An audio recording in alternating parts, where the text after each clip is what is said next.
Hi there, my name is Keri Rodrigues, and I'm the president of the National Parents Union. I'm also the founder of Massachusetts Parents United. I'm really excited to be with.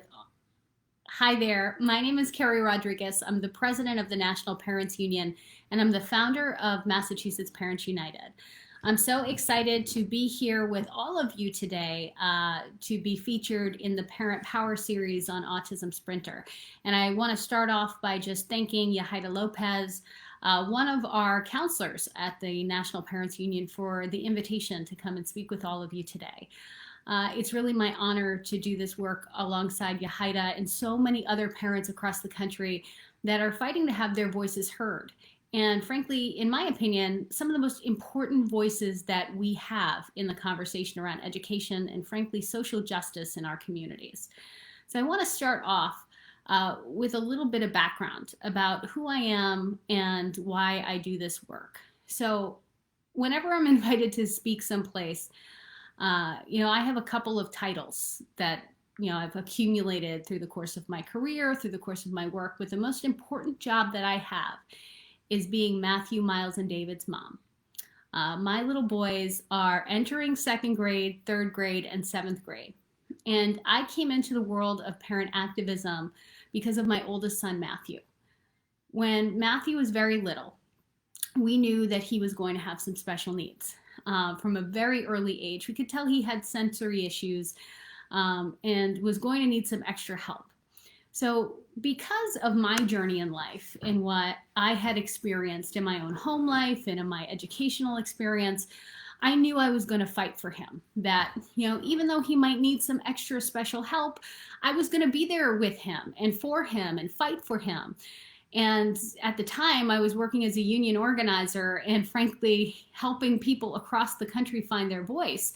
So I felt like I was an expert in advocacy and fighting for people and helping people fight for themselves. So this kid was going to be all set. Well, little did I know it was going to be a pretty difficult climb. So a lot of my experience in education advocacy, I frankly didn't know anything about educational politics. I didn't know anything about this world. The crazy turf wars, the battles that would lay before me. But, I was just a mom sitting at the end of an IEP table wondering why, at the age of 5 years old, 6 years old, I was surrounded by people who had already given up on my kid. And I wasn't ready to give up on Matthew. And I was thinking about, how many people had given up on me. Because when I was a kid, I grew up in circumstances that were less than ideal. I grew up in a family that was struggling with substance abuse and addiction issues.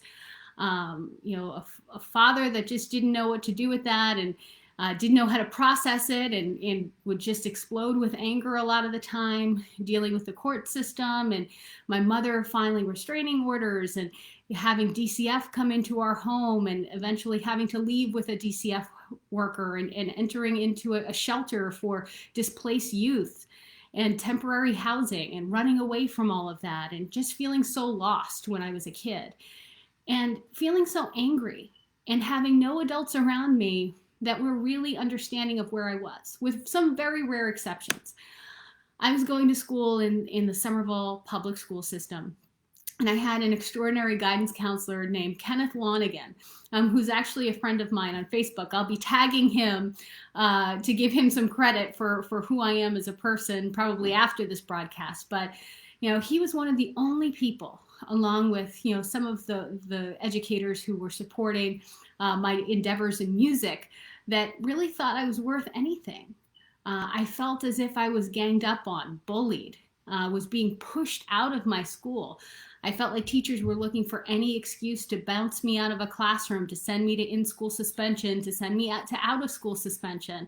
Knowing that my parents were not going to show up, were not going to advocate for me, were not going to fight for me, knowing that I was going through a lot. These same educators that would be filing, 209As and 51As, with DCF saying, oh, we think there's something going on here. This child is being abused or neglected, still, not seeing any potential in me and wanting to just push me out of the education system. So eventually they were successful and I was expelled from Somerville High School. It was a very, very painful situation for me.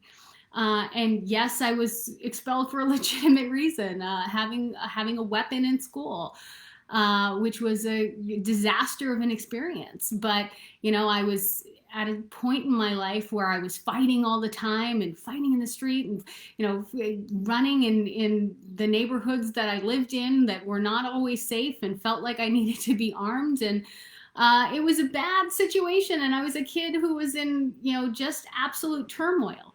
But instead of helping me find and navigate my way through those situations, I was pushed out of the system. And so that's a circumstance that is not unique. There are so many kids, especially girls, that go through this situation and this circumstance with no one to advocate for them. Girls that are clearly going through trauma, clearly going through abuse, and are just thought to be thrown away and pushed out. I remember educators almost, my building master in particular at Somerville High School, he was almost gleeful, when I was eventually expelled. And that stuck with me. And I got to tell you something, for the 20 years that followed, I'd wake up at night with nightmares, with all of the trauma and the PTSD from that situation of my educational experience and everything that I went through there. So I bring all of that with me as what I consider being a survivor of my public education experience and being failed as a kid who was really struggling, but was gifted and talented. I was identified as gifted and talented, and I still could not find the support that I needed to stay in school. So, as I think back on all of that trauma stays with me as a mom. And as a single mom of 3 little boys, sitting at the end of that IEP table, it was very emotional to watch educators start to give up on my own son. And so, I was very lucky. Those mentors, that guidance counselor stuck with me and helped to guide me so that I could eventually get my GED from Boston Public Schools and enter the Boston Public School system so that I could do that. But there are so many kids that don't have that. I was so blessed to be able to scratch and claw my way to get to Temple University. But the trauma of that stayed with me for so long. And I was not willing to allow my own son to go through that, whether he had special needs or not.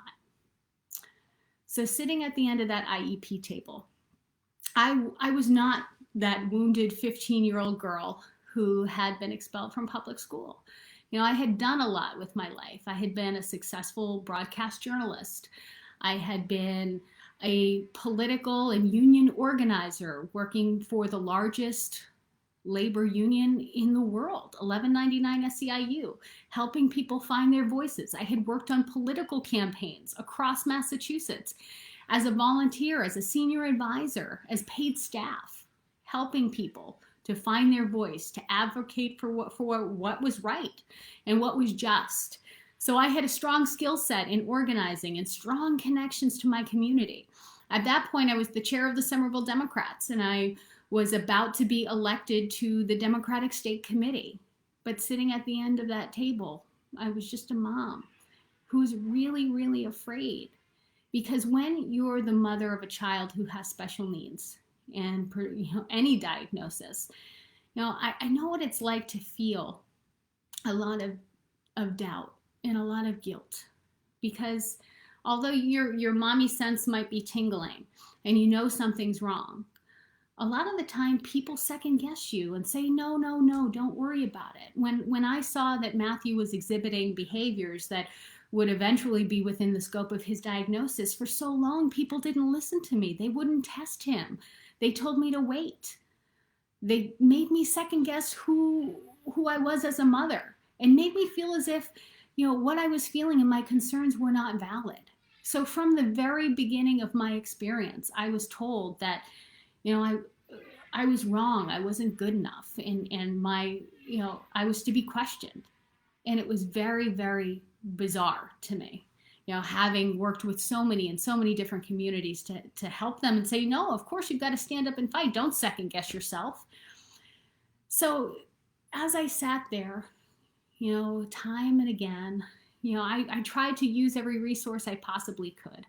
I would call fancy elected officials on the phone and say, please, I've organized for you. You know me, you know Matthew, you know my kids. Why won't these folks listen to me? Why won't they pay attention? Why won't they give him the services he needs? Why are they fighting me? Why are they questioning me? Why aren't they giving him his OT services? Why have they put him with an inexperienced teacher? Why aren't they following his IEP? Will you come with me to this next meeting? I called my school committee members. I called state reps. I called state senators. I brought Matthew with me to Beacon Hill. I did everything I possibly could to say this is not right. And if it's happening to me and I know how to advocate professionally, I can't imagine other families going through the same thing. And it made me kind of open my eyes, frankly, because for so long, I had really blamed myself for what happened to me as a child in my own education system. And I'm going to get a little emotional here, but the guilt and the shame of having been expelled from school, I couldn't even, it was my deepest, darkest shame. And I never wanted to admit it because it was so horrible. It was terrible. And I never realized that, instead of being ashamed, I could use that story to fight for other kids so they didn't have to go through the same thing. And it was nothing to be ashamed of, because although I was a kid who was troubled and in trouble and not having the adults around me who could give me the support, that wasn't my fault, because I was a kid and there should have been that support there. And there was something I could do about it, not just for me, but for other kids, especially my own kids. Because I got to tell you, this started off for me in a very selfish way. I wanted to fight for my kids. I was mad as hell and I was not going to take it. So what I ended up doing was taking a hard look at my own family, taking a look at my husband's family. My husband had gone through a very similar experience. He was absolutely brilliant, just such a smart guy. He had a mind like a human calculator, just absolutely brilliant. But growing up with parents who were brand new immigrants to this country, dealing with, documentation issue, all of this stuff, just trying to establish a brand new life in a brand new country, all of that brilliance was kind of set aside. And there wasn't a lot of advocating for what he needed in the education system. There was just so much more to deal with. So this guy who was brilliant and bright and had a mind like a human calculator couldn't get out of the first semester of Bunker Hill Community College. All of that talent, all of those gifts. We live less than 2 miles away from MIT. But he was not able to ever do much more than drive by it. And, you think about how much talent is lost just because we don't give folks that have that incredible talent the opportunity to use it. Jerry ended up, never leaving Somerville. Again, not graduating from community college, let alone a 4-year college. And, again, looking at our own children, we have a Miles who's going into 3rd grade, who has the same brilliant mind as his daddy, which is wonderful and very intimidating at the same time, because sometimes as a mama, I worry about if I'm not pushing hard enough to get him the opportunity that he needs to blossom and shine. And what if I make the wrong decision? Because when you're a mom and you're a parent, nobody hands you a manual and tells you, this is what you need to do. And if your kid is like this, this is how you handle it. And if your kid is like this, this is what you do. And if you need this kind of service, here's how you get it. Here's how you pay for it. Here's what's available to you. In fact, it's the opposite, where folks try to keep you from that information. And instead of doing what's best for children, they do what's easiest for adults. So, sitting at the end of that IEP table, I learned that I didn't have any power because there was nobody on my side. I was really all alone in those conversations. But there's one thing I did know how to do is organize. And I knew that if I couldn't figure out how to change the table here, I knew I would need some help. And I knew I was not alone. I knew there had to be other people like me who wanted to fight for their kids because the balance of power was off. Don't you ever think it's kind of weird? I've had so many conversations with parents where, they'll be walking into a school feeling so intimidated, so unwanted, as if, their input is not needed, as if they're not valued, as if they're an intruder in the building where we leave our kids every single day. We're made to feel inferior. They use language that excludes us from decision making and understanding what's going on with our kids. They limit the amount of time that we're able to even engage in these conversations. And frankly, they rob us from the ability to ask deep questions by making us feel stupid when we ask for them to just be honest and open about things that we may not know, things that may be simple to them that we might have questions about. And we're not viewed as equal members of the team. Often, and I don't know about you, I'd love to hear from folks in the comments. Often, I feel very much like, I'm a person that just has to just has to be there because it's a legal requirement. But they'd much rather not speak to me. They'd much rather not deal with me. I remember those days when that was my life as a parent, just advocating for my own kids. So sitting at the end of that very table, I knew I was going to have to organize. I was going to have conversations with other parents to figure this out because I didn't know what to do. And it was a feeling that I was not very comfortable with. I got to tell you that, because growing up in chaos, the last thing I enjoy is chaos. I don't like to be in situations where I don't know what's going to happen. I like to put my kids in a little bubble and protect them and to be able to anticipate what's going to happen. That's part of my trauma as being a kid who went through it. So I didn't know where to start and I didn't know what to do. So I started with some of the obvious things, just thinking about, okay, there must be other groups of parents, because this can't be right. So I'm thinking the PTA, right? Parent Teacher Association sounds like an advocacy group. Like, I'm going to go to them. I'm going to tell them what's happening here.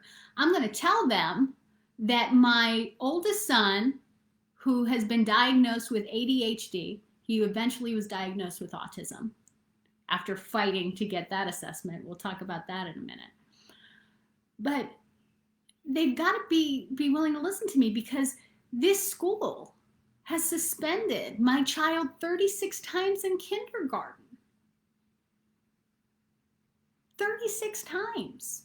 What could a 5-year-old do 36 times to be bounced out of a classroom? And not just bounced out of a classroom, not just calling me and asking me to pick him up, but sending him to the redirect room.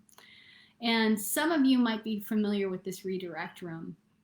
And I got to tell you, I might get emotional again, just thinking back to those days where they would take my child out of his kindergarten class, where, he would not be willing to be redirected from his preferred activity, which at the time was getting out of circle time and going over to the musical instruments. And his mama is a musician, and wanting to play. He did not like being redirected away from that. So he would go over and pick up the instruments and get other kids to pick up the instruments because he wanted to play music. And having a first year temporary kindergarten teacher with 27 kids in the classroom meant they didn't have time to de-escalate him or redirect him. So they sent him to the redirect room, which in many elementary schools at that time looked like a cinder block cell.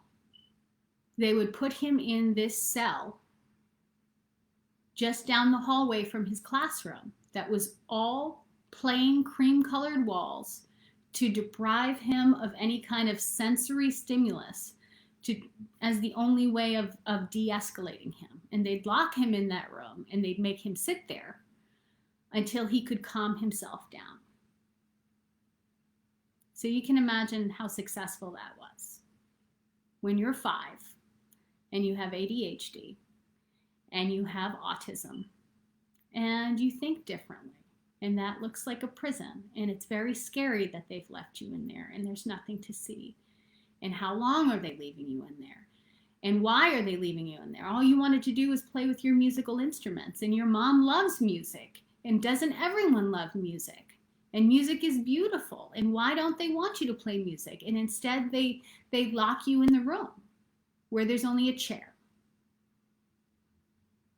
And when that didn't work, they would send him into another room where all of the kids who were being pushed out of classrooms for disciplinary issues would have to sit. And at one point, they even tried to put him in the therapeutic holds without any kind of authorization, without any kind of notification to me. And he was very afraid. And because they had not taken the time to read his IEP and understand who he was as a child and how to implement that IEP. You know, my Matthew is a lot of things, and a lot of kids, you know, display their diagnosis or have symptoms of their diagnosis that display different ways. You know, Matthew is not an aggressive kid. He's not. You know, he's not a violent child. And the holds were not effective. They were really scary, really, really scary. And so all of these missteps that were discussed at that IEP table with a team full of educators who would come in there quite clearly frustrated with Matthew, quite clearly upset that we had to have this conversation again, would just start sending him home. 36 times it happened. So when I went to the PTA and I said, can you help me? Because this doesn't seem right. I don't understand why you would suspend a kid one time, let alone 36 times. I'm a single mother. I can't work anymore because it seems like every week I've got to come. And is this what school is? Is this what's supposed to happen here? And they told me, we don't do that. Like, that's not what we do. We're here to support the activities of the school. And I would say, well, what if the activities of the school are wrong? Like, can we organize together to say, like, we don't want suspensions at this school? You know, our school is 80% Latino and disproportionately suspending even the youngest of our children. Like, that's wrong. We can't be doing that. And no, that's not what we do. So then I was pushed to a couple of other organizations that help parents with special needs. And when I say help parents with special needs, meaning that you need to pay them $75 an hour to help sit with you at the IEP table because otherwise you were alone. That was the only other recourse I had. Or I could hire an attorney. But again, being the single mom of 3 little boys, I didn't have attorney money. I didn't have that. I didn't have $75 to pay an hour to pay an advocate to sit next to me so that people would respect me and so that the advocate could explain the system to me, because it was intentionally so complicated that I couldn't understand it as a person who was told I had to put my child in the system. But there were a couple of things I did have. I went back to that political power. I went back to that organizing toolkit. And I said, I do know how to organize families. And I know there have to be other families who are just as frustrated, just as much at their wits' end as I am. And frankly, taking a look at my own family, taking a look at my husband's family and how underserved we had been, it was a no-brainer. And in the school that we were in, which was the Healy School in Somerville, which was, again, majority Latino, The merry-go-round of principals and leadership we had, the inexperienced teachers we had, the lack of parent voice that was being heard. It was quite clearly very dysfunctional. So a couple of things happened. As I started to make some noise, I also had to step back from my job at SEIU. Because it was just the stress, the drama that was going on. It was overwhelming. It was soul crushing. I'm constantly in chaos, and it had to stop. So I had to give up that job. I became a consultant, and I was working on political campaigns, and started having conversations with parents. Started learning about the political world in education. And frankly, came across an organization called Democrats for Education Reform. And, I was shocked, because this is, again, an area of politics. I had worked in politics and union organizing my whole life. I had never heard about any of this drama. I had never heard about, the tensions that existed in education. I mean, none of this. But I knew that education needed to be reformed, and I was a Democrat, damn it. So we needed to have this conversation, and I needed to talk to these people. And I was blessed to have a friend of mine, who is now like a brother to me, Liam Kerr, come into my life, who told me that, this was a wrong that was existing. This was systemic racism and inequity, in its purest form, impacting our youngest citizens. And that is why he was so passionate about changing education, because education has the power to change everything. And being a Democrat, like a Democrat with a capital D, on the front lines, working across the country on campaigns, I really viewed us as being the party we were the champions of public education. And this was our mission, and this was our goal, and this is what we should be doing. And it just made sense. And I couldn't imagine all the Democrats I knew, they were going to get on board with this. They were going to get very excited about reforming education and fixing it, because it was so dysfunctional and not working for so many kids. And I was going to help do that. And so I came into all of this with stars in my eyes, thinking, oh my gosh, this is going to be my life's work. I'm going to be at the apex of helping my children, but also helping other people find their voice, organizing families, which I'm really good at and I've done my whole life.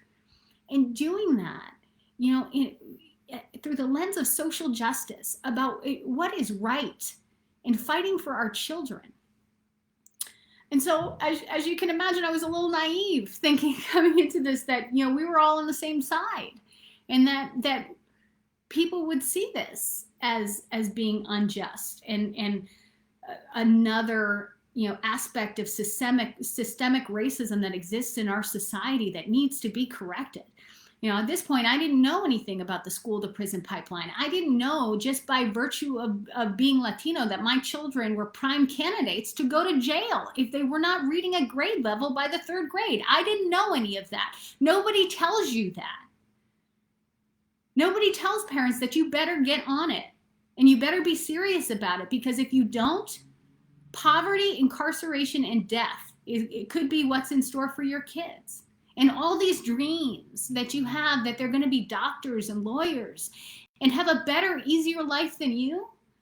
If you make the wrong decision, if you pick the wrong pre-K and when they're 3 or 4 and they don't get the reading skills that they need, they could be off track for life. And that, again, was soul crushing for me to discover. Because again, they don't tell you. No one tells you this as a parent. They make you think that if you walk into a school and it's colorful enough, and the receptionist or the secretary that greets you has a big enough smile, and the playground is really shiny, that's going to be enough. That's a good school. Well, I'm here to tell you that so many of us have had to learn the hard way that is not a good school. That's not how you make a good school. There is so much more. It's believing that our children aren't just capable of proficiency, but are capable of excellence. And unfortunately, in this country, there are far too many people leading classrooms who think that, there's not a lot they can do for these kids from these people. So they're not going to challenge. They're not going to believe that our kids are capable. They're not going to fully implement their IEPs. They're not going to listen to mama when mama says, I think my child has autism. Would you please test him?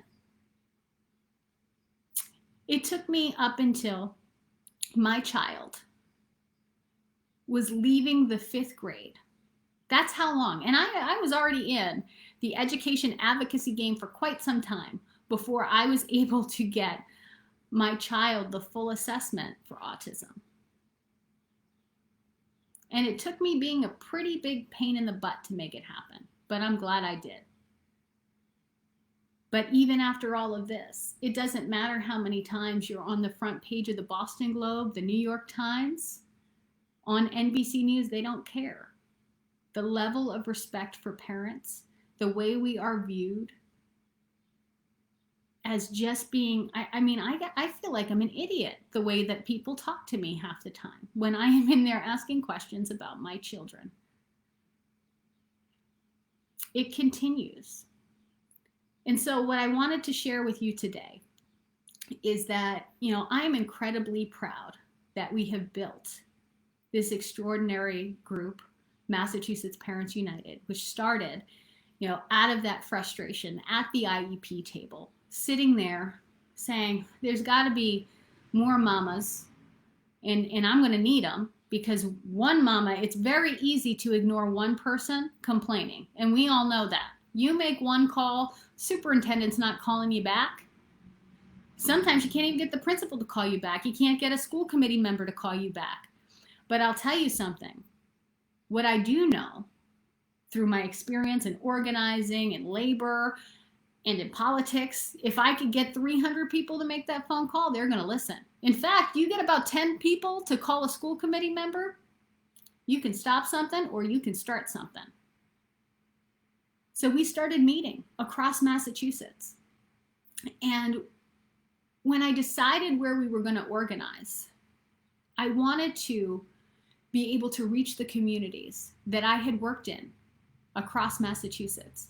I know Massachusetts because I had been a news reporter and a news anchor.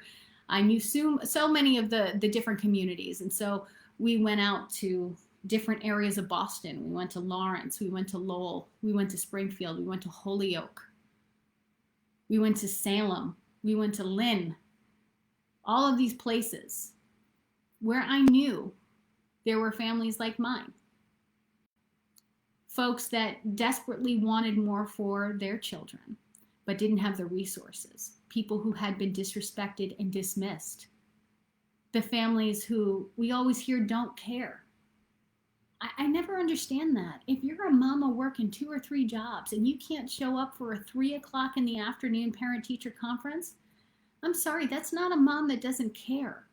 That's a mom that doesn't work banker's hours, who is desperately trying to provide and support her family.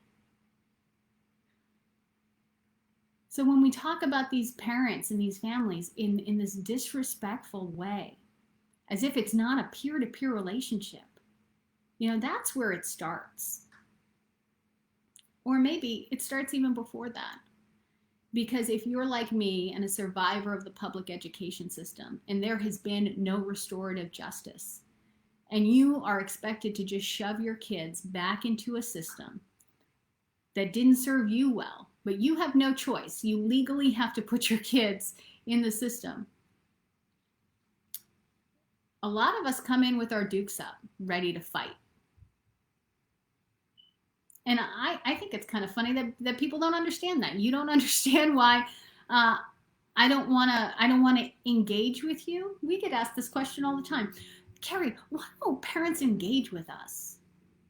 Well, do you think parents are stupid? Parents went through your system. Just because you're poor, black, and brown doesn't mean you don't know when people are talking to you like you're a jerk. Or if they think that you're not good enough or smart enough. If you want to engage with me, you want to be in relationship, in community with me, you better do it respectfully. You better approach me respectfully. And maybe understand the fact that I don't trust you because you've given me no reason. The system that you represent has given me no reason to trust it. So what we started doing across the Commonwealth is meeting together in libraries and having conversations. And frankly, I've learned as an organizer, it's not very helpful for me to go into anybody's context, community, neighborhood, not even to your house, and say, so here's what you need to do to fix this stuff up. Instead, we started having conversations saying, hey, how's stuff around here? How are things? We had that mama to mama conversation. We went out and canvassed. We went out to bodegas, we went to baseball fields, we went to soccer games, anywhere we knew where parents were going to be, because we are parents and we speak parent, and it's a different conversation. It's a respectful conversation. And parents talking to parents are going to have a different dialogue, and they're going to share things because it's a shared experience. And that's core to any kind of organizing. When I was organizing healthcare workers, you want to organize a unit of phlebotomists, the people who take your blood? You send in somebody who does that job because they speak the same language. You want to organize nurses? You send a nurse because you speak the same language. That's what we do with parents. We have that common bond.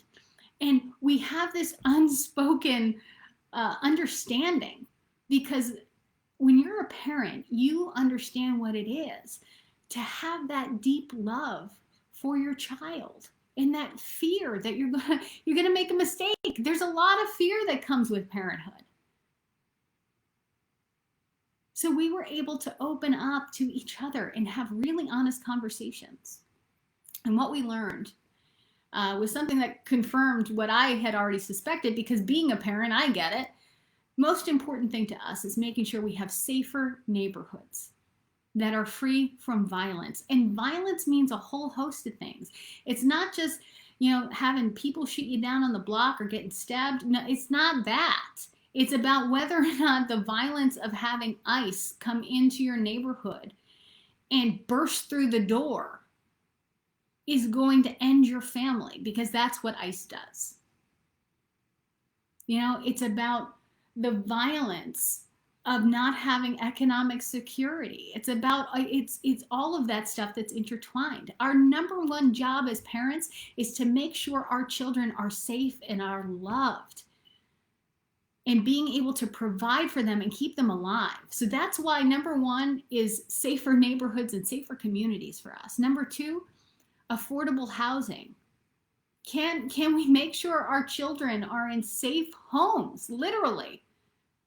Due to gentrification, we're living on top of each other. You're afraid to call the landlord because, oh my gosh, if you complain, they might kick you out. They might raise the rent. So we get it.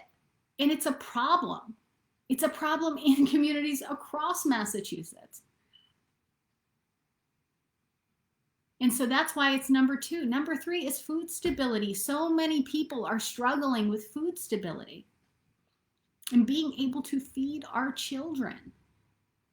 One of the first things that we did with Massachusetts Parents United, which was probably one of the most powerful things, that God has ever allowed me to do in my life, was fight for breakfast after the bell.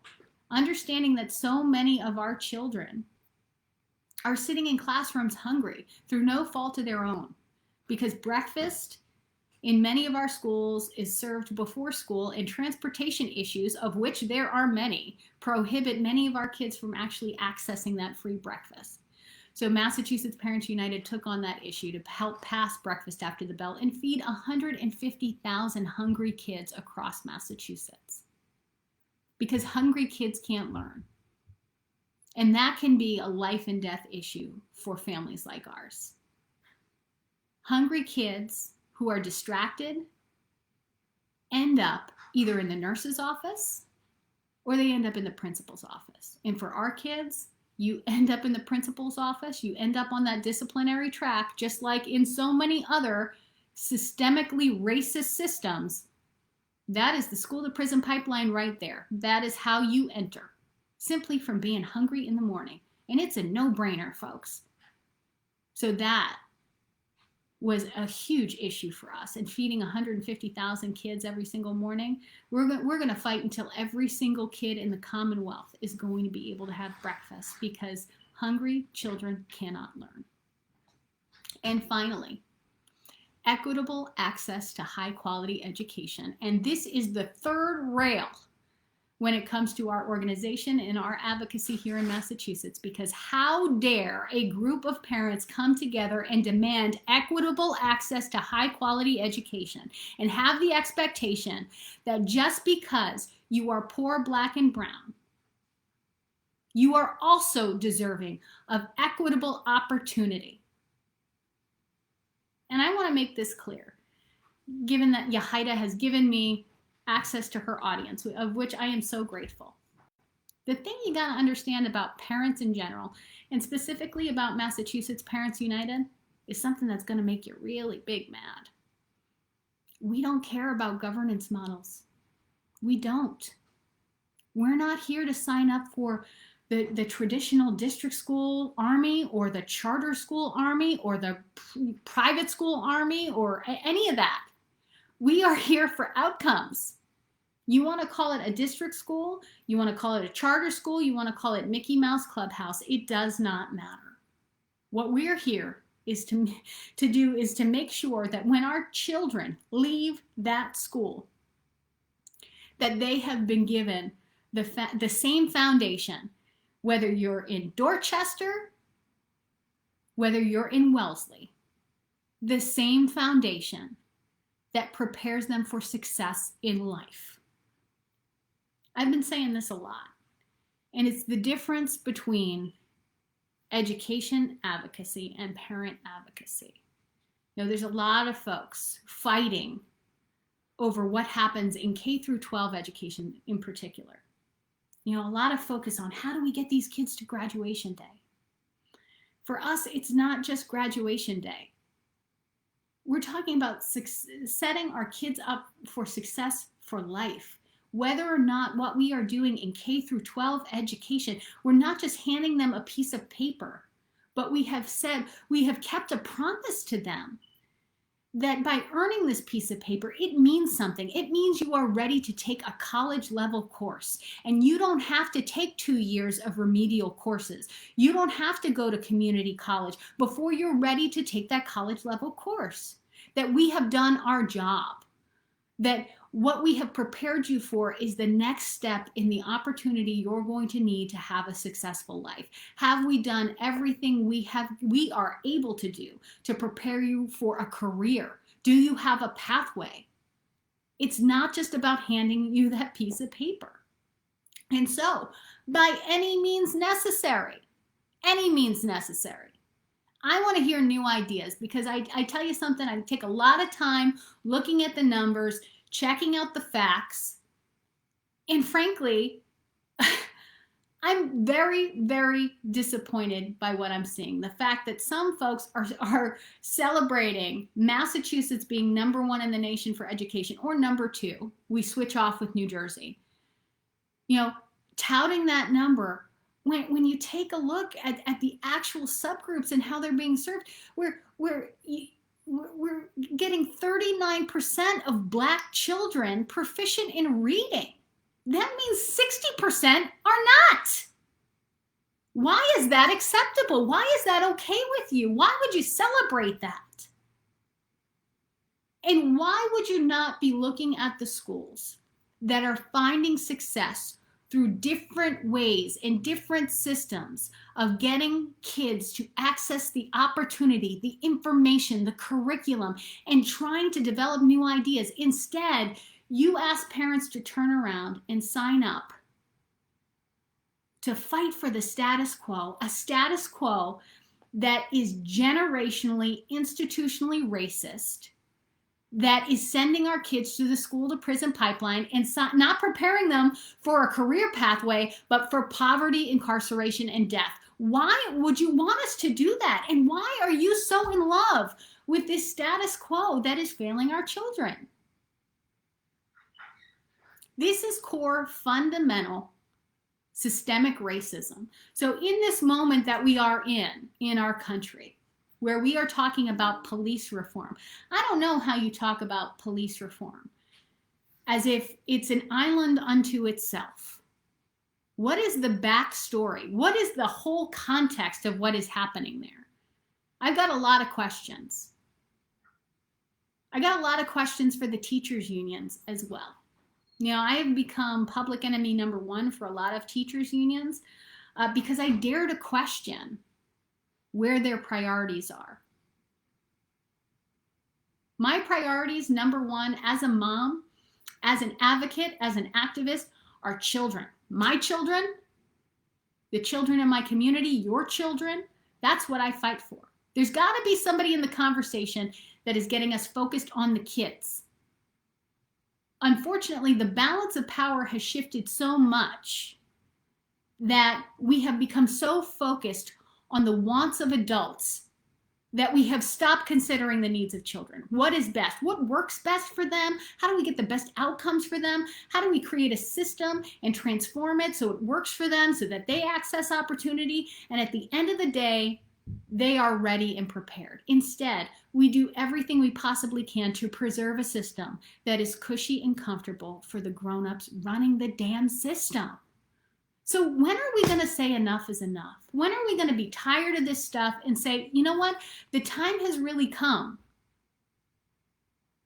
for us to push past all of the political turf wars. You want to talk about reform? We need to reform every damn system. And for me, it starts with education. Are you kidding me? How are we going to change this for the next generation?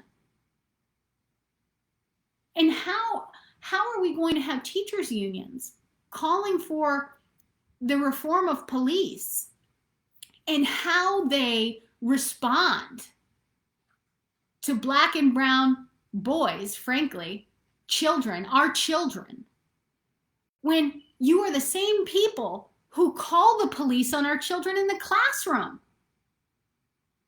Like, are you having the same conversation with your own membership? We've been talking about it, calling it Karen in the classroom. When are you going to bravely and boldly have some courageous conversations about how the school to prison pipeline starts in the classroom and how we disrupt that? And where the restorative justice comes in. If you want to have engagement with parents and community, where have you engaged in respectful conversation with us? Where have you acknowledged historic wrongs against our communities, against us, many of us? When have you done that? So that maybe we can start from a humble place and say, listen, we've done wrong. We have underserved you. We have disrespected this community through this underservice, through this racism, through this bias. And we're going to deconstruct this and construct it anew in a way that is much more respectful and inclusive of community and is culturally competent and understanding of the fact that our children may be growing up in different circumstances, but they are not broken. They are beautiful and capable. When is that going to happen?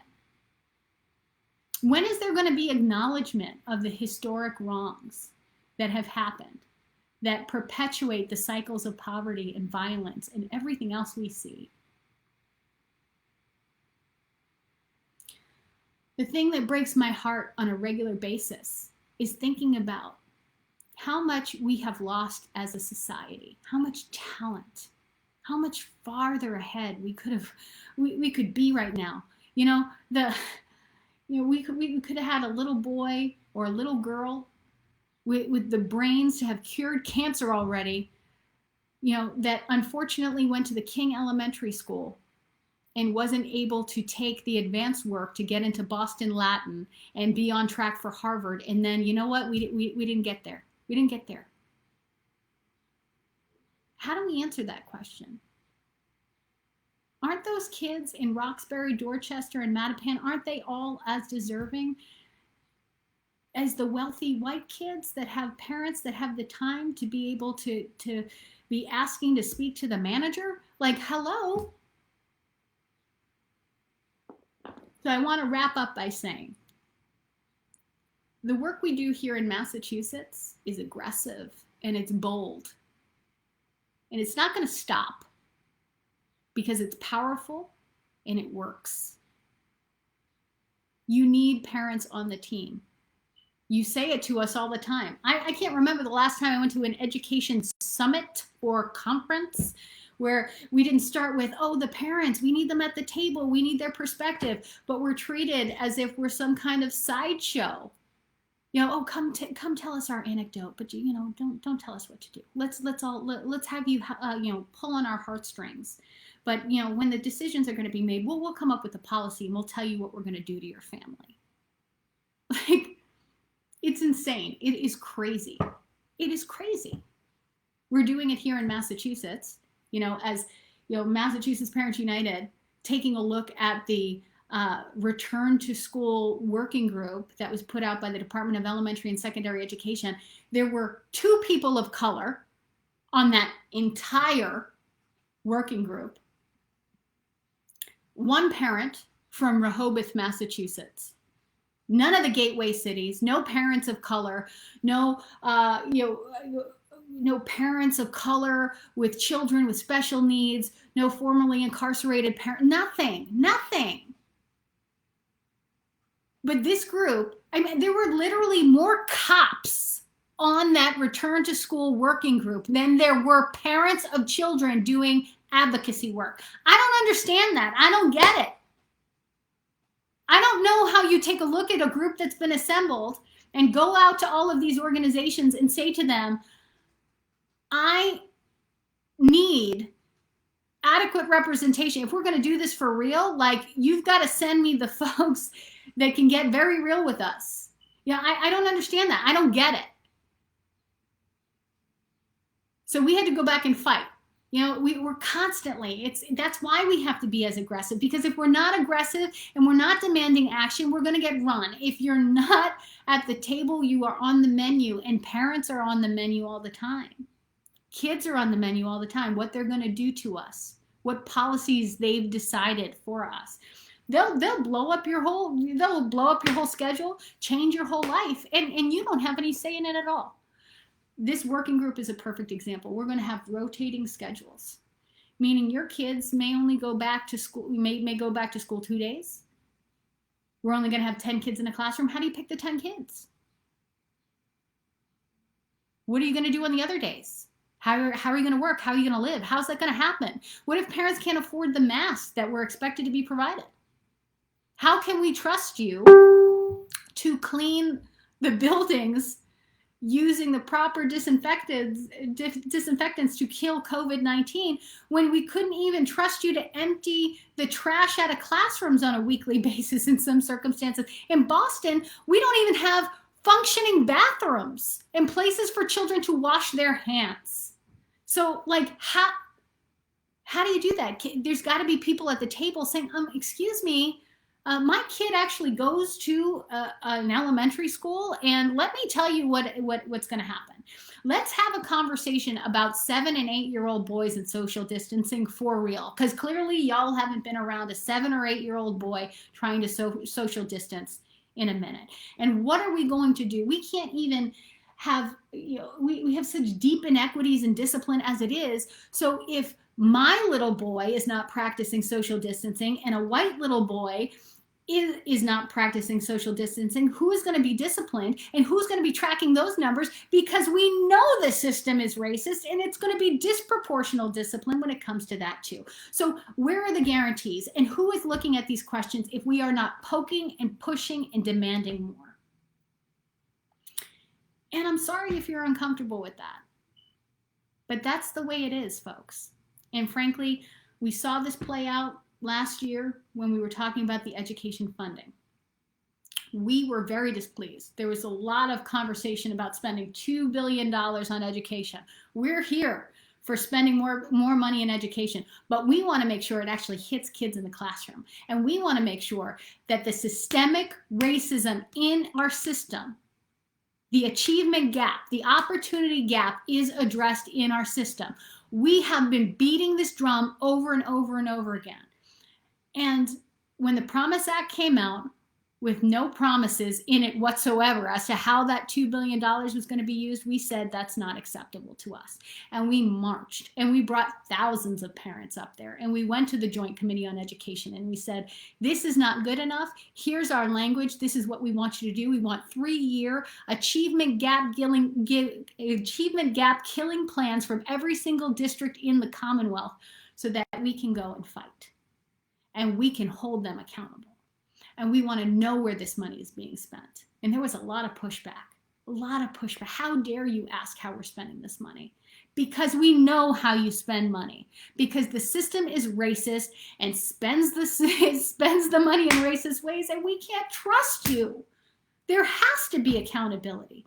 There has to be metrics. There has to be data, because if we don't have data and we don't have information, you will push us to the side and say, you're crazy. Look at all the rainbows on this wall, on these walls. Oh, none of the kids in this building know how to read, but it's such a happy place. Let me tell you something. When my kid is 18 years old and cannot read, that is not joyful. That is not joyful. That is not joy. So I need to hold this system accountable because I cannot trust it. It is a systemically racist system. So all of this to say, Massachusetts Parents United is not unique.